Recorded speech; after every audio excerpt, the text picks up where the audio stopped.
یہیں پہ تو مسئلہ ہے. وہ جسے اللہ سمجھتے ہو اس سے ملاقات ممکن ہی نہیں ہے. نہیں، میں دلیل آپ کے سامنے، میں نے کبھی آپ کے سامنے اسی شہر میں عرض کیا تھا. عربی زبان میں 2 لفظ ہیں، ایک ہے زیارت، ایک ہے ملاقات. ان دونوں چیزوں میں بڑا واضح فرق ہے. زیارت کہتے ہیں دیکھنے کو، جہاں معاملہ کہاں کیا ہو، دیکھنے تک اسے کہتے ہیں زیارت. ملاقات اس سے آگے کی بات ہے. ملاقات کیا ہے؟ میں مثال آپ کے سامنے پیش کروں. آپ نے اکثر ٹیلی ویژن پہ دیکھا ہوگا، جب کبھی خبروں میں 2 سربراہان مملکت کی ملاقات کی خبر دی جاتی ہے تو خصوصی طور پر ایک کلپ دکھایا جاتا ہے کہ جس میں دونوں سربراہان ایک دوسرے سے مصافحہ کر رہے ہوتے ہیں. ٹھیک، اور وہ مصافحہ آپ دیکھیں گے کہ وہ بڑی زور سے ہاتھ ملا رہے ہوں گے. دونوں ایک دوسرے سے زور سے ہاتھ، اور کافی دیر تک ہاتھ ملاتے رہیں گے جب تک یہ یقین نہ ہو جائے کہ ہماری یہ مصافحے کی عکس بندی نہیں ہو گئی. اس وقت تک وہ ہاتھ ملاتے رہتے ہیں. کیوں؟ کیونکہ ملاقات کی دلیل ہی مصافحہ ہے.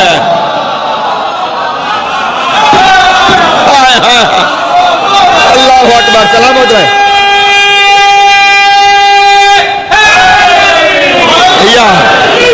ملاقات کی دلیل ہی مصافحہ ہے. مصافحہ ہوگا تو ملاقات ہوگی، ورنہ وہ ملاقات نہیں کہلائے گی، وہ صرف زیارت کہلائے گی. ملاقات کے لیے مصافحہ ہونا ضروری ہے. تو اب اس کا مطلب یہ ہوا کہ اگر اللہ سے ملاقات کرنی ہے تو پھر اللہ کے ہاتھوں کو پہچاننا ضروری ہے.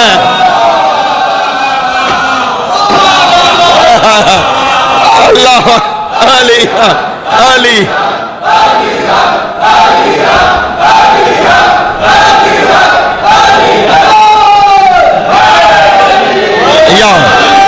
سلامت رہے. مولا آپ کو عزت عطا فرمائے. پھر اللہ کے ہاتھوں کو پہچاننا ضروری ہے. آپ دنیا والوں کی مرضی ہے ہاتھوں والا اللہ بنائیں یا اللہ کے ہاتھ ڈھونڈ کے لے آئیں. ہاں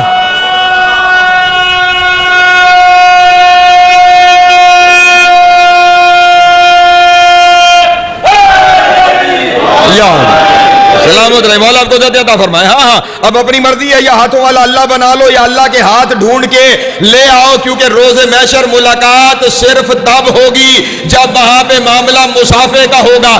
اب یہ جن کے بارے میں کہا جا رہا ہے نا کہ یہ اللہ سے ملاقات کے انکاری ہے، اس کا مطلب یہ ہے یہ ید اللہ کے منکر ہے. اللہ اکبر. علی علی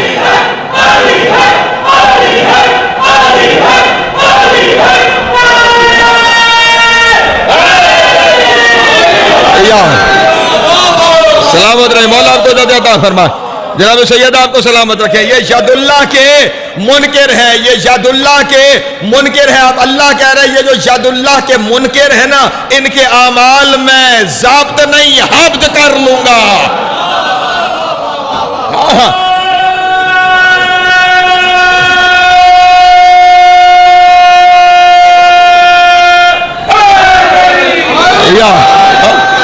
ضابط اور حبط میں فرق ہے. صحیح بھائی، ضابط وہ ہے کہ جسے واپس ملنے کا امکان ہو جائے، حبط وہ ہے جس کے واپس ملنے کا امکان ہی کوئی نہ ہو. اللہ یہ نہیں کہہ رہا کہ میں تمہارے اعمال ضبط کر لوں گا، اللہ کہہ رہا ہے میں تمہارے اعمال حبط کر لوں گا، یعنی جلا کے راکھ کر دوں گا. اب جو منکر ید اللہ ہے وہ لاکھ سجدے کرے، جلا کے راکھ کیا.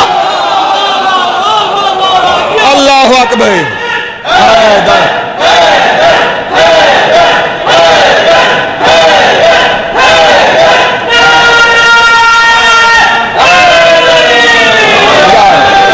سلامت رہے. مولا آپ کو عزت عطا فرمائے.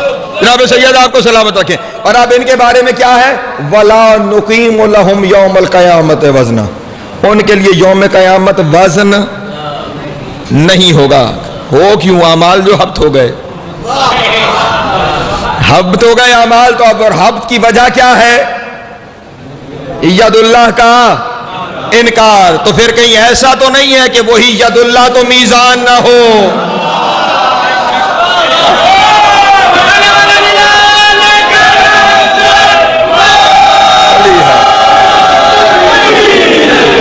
رہے, مولا آپ کو عطا فرمائے. ہاں کہیں وہی ید اللہ تو میزان نہیں ہے, بلکہ یوں کیوں نہ کہوں کہ وہ کوئی ایک ہی ہستی ہے جسے لاڈ سے کبھی بدل کے ید اللہ کہتا ہے, کبھی وجہ اللہ کہتا ہے, کبھی لسان اللہ کہتا ہے, کبھی میزان الاعمال کہتا. نہیں چلے, میں اگر اپنی طرف سے کہوں تو پھر میں مجرم ہو جاؤں. میں آپ کو پھر پہلے یہ اللہ کی ساری باتیں سنا رہا تھا, اب اپنی بات کی دلیل قائم کرنے کے لیے اللہ کے گھر کی ایک بات سنا دیتا ہوں.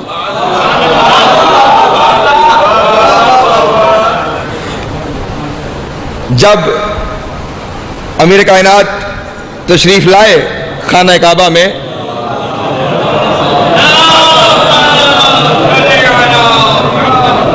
اور 16 رجب کو رسول اللہ لے کر امیر کائنات کو خانہ کعبہ سے تشریف لائے, تو رسول اللہ نے جناب فاطمہ بنت اسد سے کہا کہ چچی جان, مجھے ذرا وہ باتیں تو بتائیں جو کعبے کی دیواروں نے آپ کے بیٹے سے کی ہیں.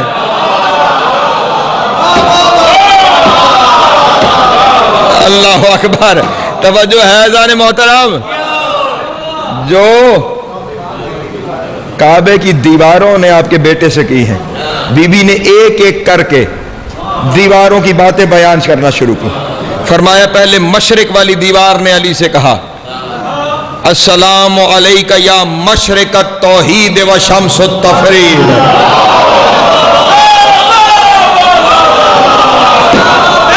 اللہ اکبر,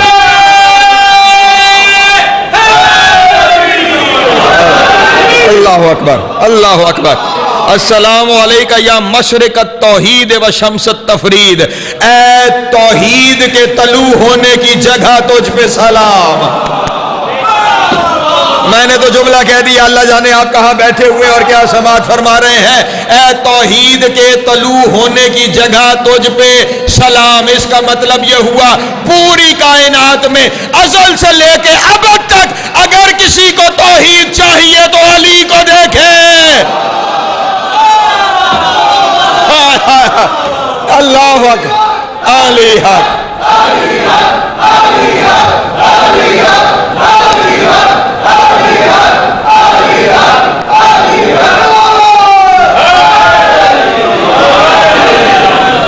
السلام علیکہ یا شمس التوحید یا مشرق التوحید و شمس التفرید, اے توحید کے مشرق تجھ پہ سلام, اے وحدانیت کے آفتاب تجھ پہ سلام. اللہ اکبر. میں آگے بڑھوں جو میرا نتیجہ ہے, ورنہ اس ایک ایک لفظ کے اوپر پوری مجلس ہو سکتی ہے. پھر مغرب کی دیوار نے پکار کے کہا, السلام علیکہ یا مغرب الاسرار, اے رازوں کے غروب ہو جانے کی جگہ علی.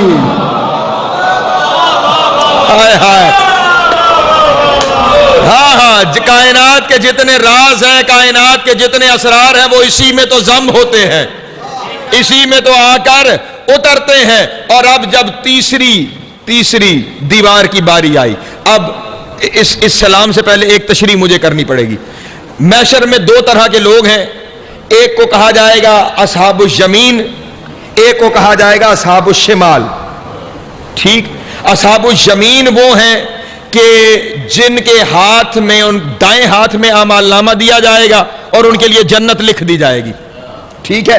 اور اصحاب الشمال وہ ہیں کہ جن کے بائیں ہاتھ میں اعمال نامہ دیا جائے گا اور انہیں جہنم میں بھیجا جائے گا. ٹھیک ہے, یہ 2 ذہن میں رہے, اصحاب الیمین اور اصحاب الشمال. ٹھیک ہے جناب والا. اچھا, اب وہ جو شمال والے ہیں ان کے لیے کیا لکھ دی جائے گی؟ جہنم لکھ دی جائے گی. تو جب جہنم لکھی جائے گی تو پھر ہائے تو ہوگی, پھر حسرت تو دل میں اٹھے گی کہ ہم نے یہ کیا کیا کہ ہم جہنم کی طرف جا رہے ہیں. اب میزان بھی ذہن میں رہے. توجہ اذان محترم, میں جملہ ہدیہ کرنے لگا ہوں, اور یہ کعبے کی زبان سے کعبے کی شمالی دیوار علی کو کہہ رہی ہے, السلام علیکہ یا حسرت اصحاب الشمال و میزان الاعمال. اللہ اکبر, اللہ اکبر. اللہ جیو سلامت رہو.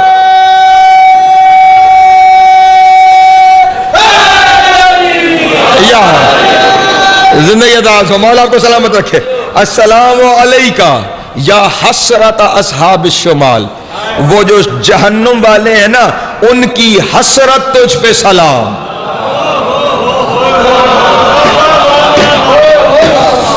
جہنم والوں کی حسرت. بھئی جب یہاں پہ کسی مجرم کو قید کر دیا جائے گا تو وہ کس بات پہ حسرت اٹھے گی؟ کاش جس جرم کی وجہ سے قید ہوا ہے یہی کہے گا نا کاش میں نے وہ جرم نہ کیا ہوتا. یہی کہہ رہا ہوگا نا، اس کی یہی حسرت ہوگی کاش میں نے یہ جرم نہ کیا ہوتا. کعبہ علی سے کہہ رہا ہے یا حسرت اصحاب الشمال. اس کا مطلب ہر جہنم میں جانے والا یہ نہیں کہہ رہا ہوگا ہائے میں نے نماز نہیں پڑھی، ہائے میں نے روزہ نہیں رکھا، ہائے میں نے حج نہیں کیا، بلکہ ہر جہنمی کہے گا ہائے میں نے علی کو نہیں مانا.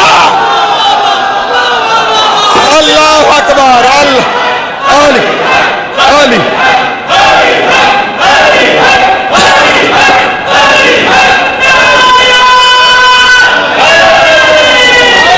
یا علی سلامت رہے. مولا آپ کو ذات عطا فرما.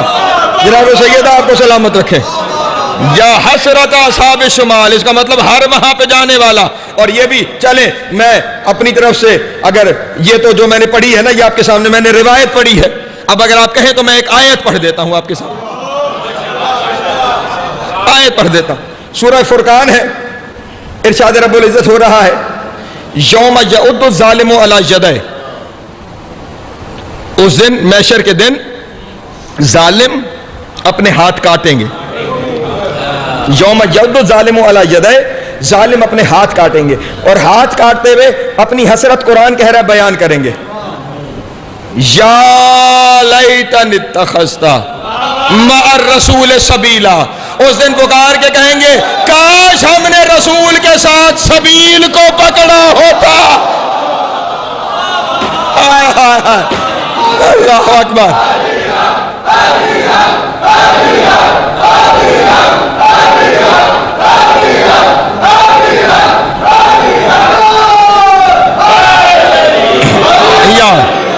کیا پکار کے کہیں گے کاش ہم نے رسول کے ساتھ سبیل کو پکڑا ہوتا. پھر میں نے کہا قرآن کھلی ہوئی کتاب ہے، قرآن کھلی ہوئی کتاب ہے. کاش رسول کے ساتھ سبیل کو پکڑا ہوتا، اس کا مطلب رسول کا دامن پکڑا تھا،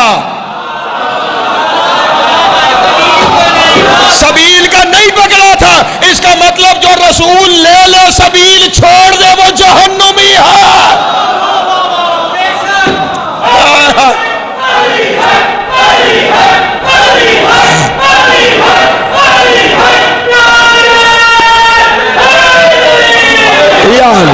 سلامت ہے. مولا کو ذات عطا فرمائے. ہاں آیت ہے، روایت تو ہے نہیں ہے، آیت ہے آپ کے سامنے. جو رسول کو صرف پکڑے اور رسول کے ساتھ سبیل کو نہ پکڑے وہ کیا ہے؟ جہنمی ہے. تو اب سبیل کیا ہے؟ رسول کی حدیث بھی موجود ہے، میرے مولا کی زیارت کے جملے بھی ہیں. السلام علیکہ یا سبیل اللہ، اے اللہ کی سبیل آپ پر سلام. اس کا مطلب اللہ یہ کہہ رہا ہے اس دن جہنمی پکار پکار کے کہیں گے ہائے کاش ہم نے محمد رسول اللہ کے ساتھ علی ولی اللہ پڑھا. اللہ اکبر. اور جیو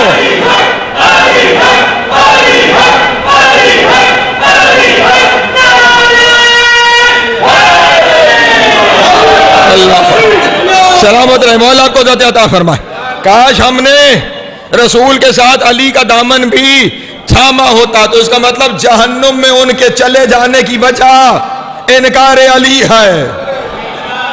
اس لیے کعبے کی دیوار کہہ رہی ہے اے حسرت اصحاب شمال تجھ پہ سلام، اے حسرت اصحاب شمال. اور پھر خیال رہے جہاں اس سبیل کے ساتھ تمسک ہے، اس سبیل کا دم بھرنا ہے، کہیں پیغام بھیج رہا ہوں، وہیں اس کے دشمنوں سے دوری بھی ضروری ہے. ہاں اس صاحب سبیل کا بھی کوئی فائدہ نہیں. ہاں خیال رہے، شاید ذہن میں یہ آ جائے کہ رسول کے ساتھ سبیل کو اگر پکڑ لیا تو جنت چلے جائیں گے. نہیں، وہ جو جہنمی ہے ایک دوسری حسرت بھی، یہ آیت کا تسلسل ہے، ایک دوسری حسرت بھی بیان کریں گے. پہلے کہیں گے یا لیتنی اتخذت مع الرسول سبیلا، ہائے کاش ہم نے رسول کے ساتھ سبیل کو پکڑا ہوتا. آیت کے اگلے حصے میں ان کا دوسرا بین لکھا ہوا ہے، یا لیتنی لم اتخذ فلانا خلیلا، اے کاش ہم نے فلاں کو یار نہ بنایا ہوتا. اللہ اکبر، اللہ اکبر، جیو سلامت رہے.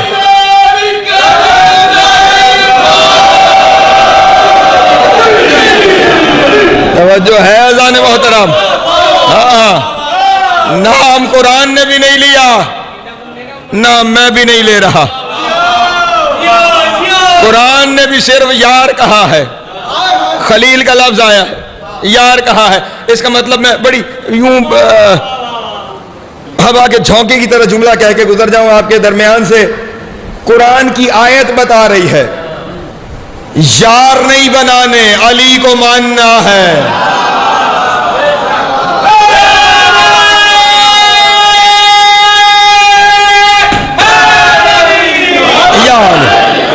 یا حسرت اصحاب الشمال و میزان الاعمال، اے اصحاب شمال کی حسرت اور اے میزان الاعمال، اے میزان الاعمال. اس کا مطلب ہے علی ہے وہ میزان، علی ہے میزان الاعمال. اب طے ہو گیا نا کہ علی ہے میزان الاعمال. اب تقریر کی ابتدا پہ چلو، نشانیاں کیا بتائی تھیں، اس کی تقرری وہاں ہوئی ہے، وہ نازل ہوا ہے، محشر کا اختیار اسی کے ہاتھ میں ہے. تو اب یہ نہ کہنا کہ علی یہاں آ کے بنے گا، علی آ کے نہیں بنے گا، علی بن کے آئے گا. اللہ اکبر، اللہ جیو.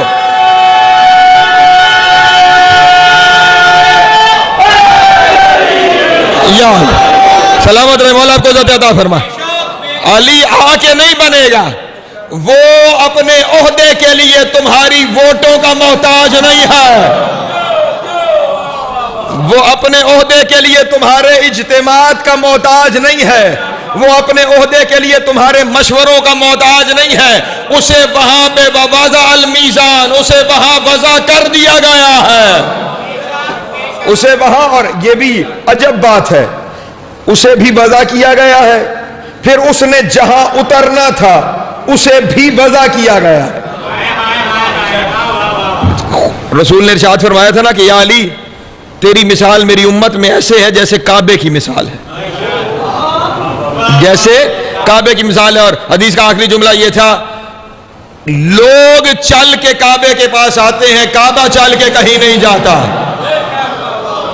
ٹھیک ہے، وہ مماثلتیں اپنی جگہ پہ، لیکن ایک مماثلت یہاں پہ بھی سامنے آ گئی. علی ہے میزان، اور میزان کے بارے میں اللہ نے کیا ارشاد فرمایا، وَوَضَعَ الْمِيزَانَ، ہم نے میزان کو وضع کیا ہے. اور جب کعبے کی بات آئی تو وہاں پہ بھی کیا ارشاد فرمایا، اِنَّ أَوَّلَ بَيْتٍ وُضِعَ لِلنَّاسِ، ہم نے پہلا گھر جسے مقرر کیا ہے وہ مکہ میں ہے، اور وہ عالمین کے لیے ہدایت ہے. اس کا مطلب جو مقرر ہوتا ہے وہ صرف زمین کا نہیں، عالمین کا ہوتا. اللہ اکبر. اسے وہاں وضع کیا گیا ہے اور اسے عالمین کے لیے وضع کیا گیا ہے. اور اس کی دوسری نشانی یہ ہے کہ وہ نازل ہوتا ہے. اس لیے ہاتھ باندھ کے مولویوں سے کہوں گا، تمہاری اصطلاحات اپنی جگہ پہ، تمہاری کتابیں اپنی جگہ پہ، اللہ نے میزان کو پیدا نہیں کیا، اسے نازل کیا ہے.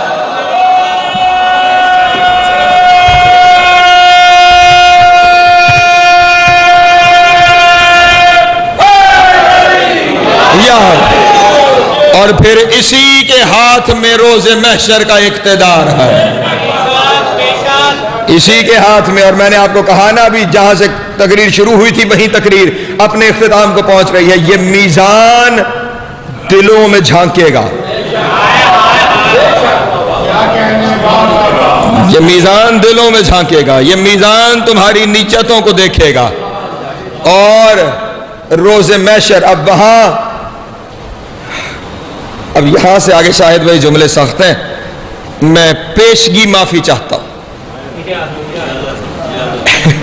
ایک تو گروہ وہ ہے جس کے اعمال ہبت ہو گئے, ان کے لیے تو وزن ہے ہی نہیں, ٹھیک. ایک گروہ باقی بچ گیا کہ جس کے اعمال ہبت نہیں ہوئے, ان کے لیے وزن ہوگا. وزن کس چیز کا ہے؟ حسن کا, اخلاص کا. اب حسن اور اخلاص کیا ہے کہ جسے علی کے سامنے پیش کرنا ہے, وزن ہونا ہے نا. وزن کس نے کرنا ہے؟ علی نے وزن کرنا ہے.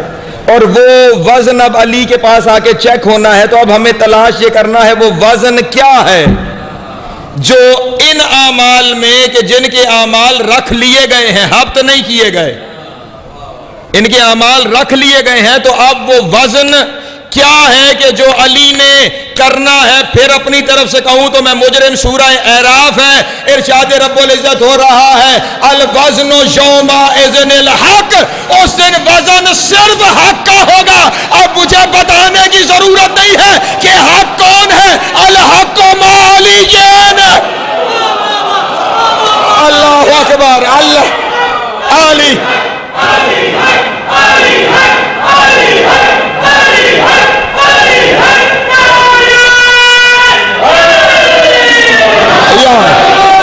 سلامت رہے, مولا کو ذات عطا فرمائے. ہاں, حق علی ہے. اس کا مطلب یہ ہوا وزن کس کا ہو رہا ہے؟ اعمال کا. اور وزن کس کا ہے؟ حق کا. اور حق علی ہے. اس کا مطلب علی کے سامنے صرف یہی دکھانا ہے کہ یا علی ان اعمال میں علی ہے یا نہیں ہے.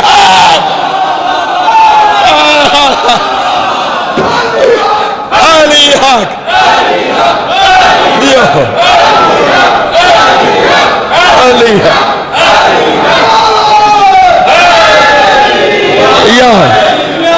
سلامت رہے, مولا آپ کو ذات عطا فرمائے.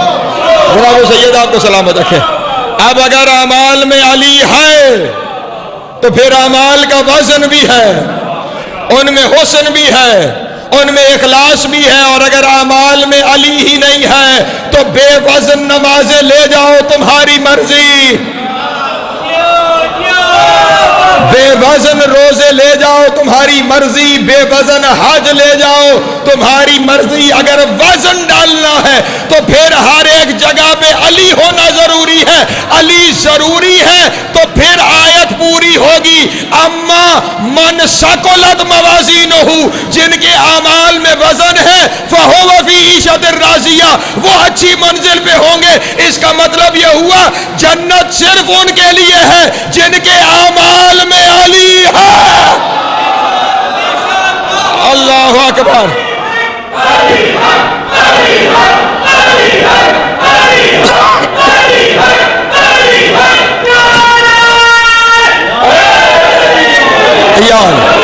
سلامت ہے, مولا آپ کو ذات عطا فرمائے. بس آخری دلیل پیش کروں اور میں نے سمیٹ لیا اپنا بیان. سورہ معارج ہے, سورہ معارج 70واں سورہ قرآن مجید کا. اس میں خداوند عالم جنتیوں کی نشانیاں بیان کر رہا ہے.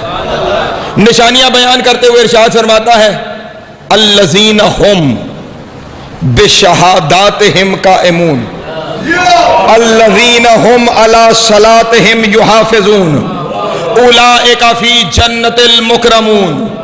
فرماتے ہیں جنت میں عزت والے وہ ہوں گے جو شہادات پر قائم رہتے ہوئے پھر نمازوں کی حفاظت کرتے ہیں.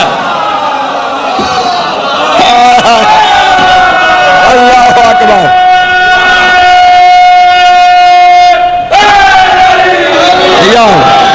سلامت ہے, مولا آپ کو ذات عطا فرمائے. ہاں روایت کا سہارا کہیں لے رہا ہوں لیکن پھر آیت آپ کے سامنے پیش کروں کہ کہیں مسئلہ نہ ہو. لفظ آیت میں شہادات جو پہنچے میری طرف سے با ہے لیکن میں سب کو ساتھ لے کے چلوں.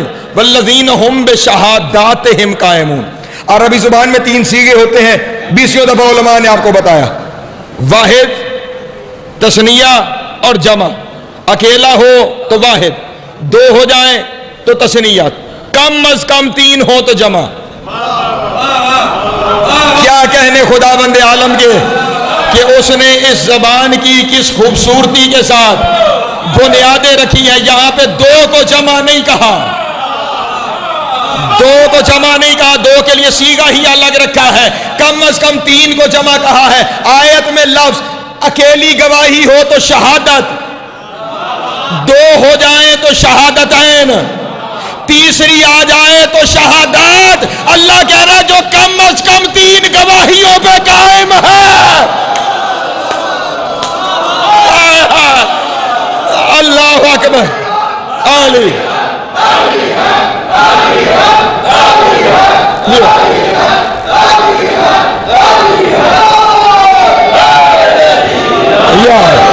سلامت رہے، مولا آپ کو عزت عطا فرمائے۔ اللہ کہہ رہا، اور پھر عجب بات ہے، عمر بھائی، بشیر بھائی، میرے جتنے محترم دوست یہاں پہ بیٹھے ہوئے ہیں، میرے بس اسی جملے پہ توجہ فرمائیے، علمدار شاہ جی، اور میری گفتگو یہاں پہ تمام ہونے جا رہی ہے۔ ربط آیات دیکھیے، الذین ہم بشہاداتہم قائمون، الذین ہم علی صلاتہم یحافظون، جو تین گواہیوں پہ قائم رہتے ہوئے نماز کی حفاظت کرتے ہیں۔ ہائے ہائے، اللہ اکبر، اولئک فی جنت المکرمون، وہی جنت میں عزت والے ہیں۔ اس کا مطلب یہ ہوا عزت کے لیے تین گواہیاں چاہیے۔ بے عزت ہونا چاہتے ہو تو جو دل میں آئے گا۔ اللہ اکبر،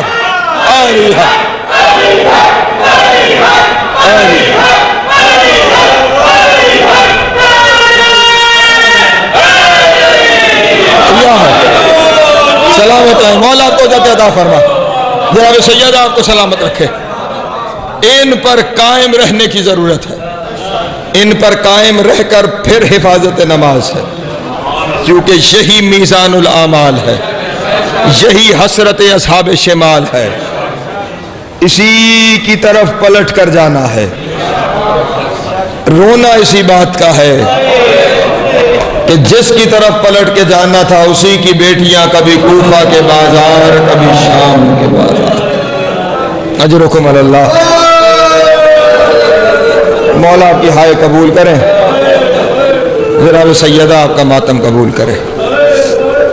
بس مصائب کا ایک منظر سامنے آ گیا،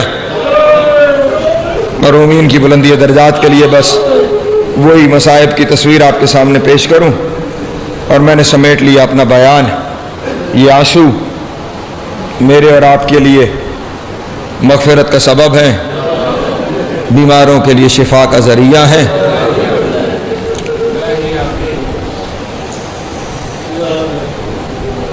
جب یہ قافلہ قید ہو کر کوفہ کے بازار میں پہنچا تو بازار کوفہ میں علی کی علی بیٹی نے وہ خطبے دیے کہ در و دیوار کوفہ کے کانپنے لگے، لوگوں کے دل متغیر ہونے لگے، لوگوں کے ذہن تبدیل ہونے لگے، کوفہ میں بغاوت کی فضا بننا شروع ہو گئی۔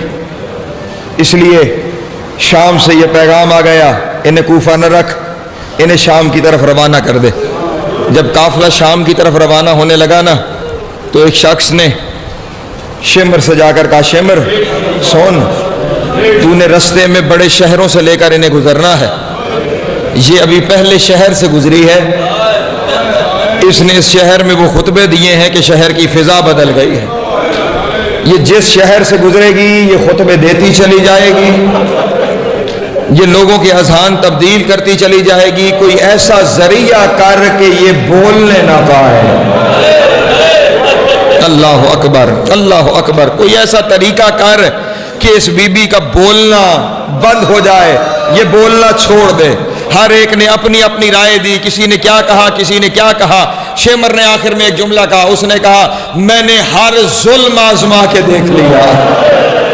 اس سے بڑا لفظ میں تمہارے سامنے کیا بیان کروں، میں نے ہر ظلم آزما کے دیکھ لیا ہے، لیکن پھر بھی اس کی زبان علی کی طرح گویا ہے، پھر پھر بھی اس کی زبان علی کی طرح گویا ہے. ایک حرامزادہ بولا اور وہ بول کے کہنے لگا میں نفسیات کا ماہر ہوں, میں اس بات کو جانتا ہوں اگر بندے کو سونے نہ دیا جائے, ہائے ہائے, اللہ اکبر اللہ اکبر, اجرکم اللہ, اگر بندے کو سونے نہ دیا جائے نا, اس کے بولنے کی طاقت ختم ہو جاتی ہے, اس کے بولنے کے ذریعے ختم ہو جاتے ہیں. بس تو یہ طریقہ کر, یہاں سے آگے علی کی بیٹی کو سونے نہ دینا, یہاں سے آگے اس بی بی کو سونے نہ دینا. یہ سننا تھا. اس نے حارث ابن نوفل پر خدا اسے لعنت کرے اسے بلا کے کا خیال رہے پورے قافلے میں ہر کوئی سو جائے, زینب کو سونے نہ دے. اجرکم اللہ اجرکم اللہ, مولا تمہاری ہائے قبول کرے. بس سمجھ گیا میرا بیان, ہر کوئی سو جائے, زینب کو سونے نہ دینا. جیسے ہی شمر نے اس کی یہ ڈیوٹی لگائی نا, اس کی یہ آواز جناب سکینہ کے کانوں میں آئی. جناب سکینہ نے یہ آواز سنی, دوڑتی ہوئی اپنی پھوپھی کے پاس آئی, رو کے کہا پھوپھی اماں ایک عرض کروں, پھوپھی اماں ایک درخواست پیش کروں. حسین کی بیٹی کہو کیا کہنا چاہتی ہو. روتے ہوئے کہا اماں خیال رکھنا کہیں آنکھ نہ لگنے پائے, اماں کہیں نیند نہ آنے پائے. کہا کیا ہوا سکینہ, کیا ہوا. کہا انہوں نے طے کیا ہے جب آپ سوئیں گی وہ آپ پہ ظلم کریں گے, جناب زینب نے عجیب جملہ کہا, روتے ہوئے کہا جب سے عباس نے زین چھوڑی ہے سکینہ میرے سونے کے موسم گزر گئے. سکینہ اب مجھے اجرکم اللہ مولا تمہاری ہائے قبول کرے, ختم ہو گیا میرا بیان, اب مجھے نیند نہیں آتی. قافلہ چلتے ہوئے ایک منزل پہ پہنچا. کڑکتی دوپہر میں قافلے کو روکا گیا. جس کو جہاں جگہ ملی وہ وہاں بیٹھتا گیا. اللہ جانے یہ کون سا امتحان تھا. ایک جھاڑی کے سائے میں علی بیٹی کو جگہ ملی. جیسے ہی سایہ میسر آیا, اللہ جانے کیسے زینب کی آنکھ بند ہو گئی.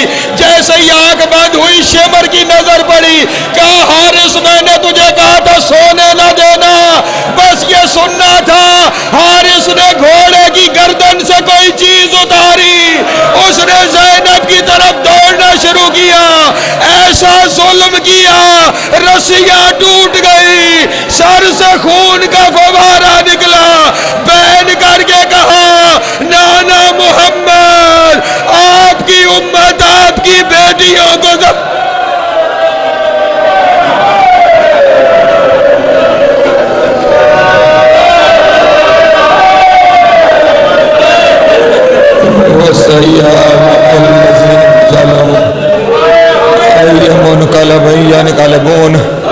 ولعنت اللہ علی اعدائہم اجمعین.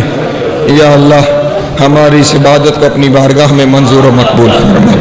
اس کے صدقے بانیان پر حاضرین پر اپنی رحمتوں کا نزول فرما. پریشان حال ہے پریشانیاں دور فرما, بیمار ہے شفاء کاملہ وعاجلہ نصیب فرما. جتنے مرحومین اس دنیا سے جا چکے ہیں بالخصوص سید حیدر عباس عابدی, سید ام لیلہ, سید لطافت حسنین عابدی صاحب, میرے اللہ ان تمام کی قبر اور محشر کی منازل آسان فرما. شفاعت محمد و آل محمد نصیب فرما. حسین کی جنتوں میں اعلیٰ مقام عطا فرما. میرے اللہ لاکھوں دعاؤں کی ایک ہی دعا, وارث زمانہ کا ظہور جلد فرما. ہمیں مولا کے نوکر و چاکروں میں شمار فرما. امام کی قربت نصیب ہو, دوری نصیب نہ ہو, خاتمہ بالخیر ہو عقائد حقہ کے ساتھ. اللہم کن لولیک الحجت ابن الحسن صلواتک علیہ وعلی آبائہ فی ہذہ الساعۃ وفی کل ساعۃ من ساعات اللیل والنہار ولیا وحافظا وقائدا وناصرا ودلیلا وعینا حتی تسکنہ ارضک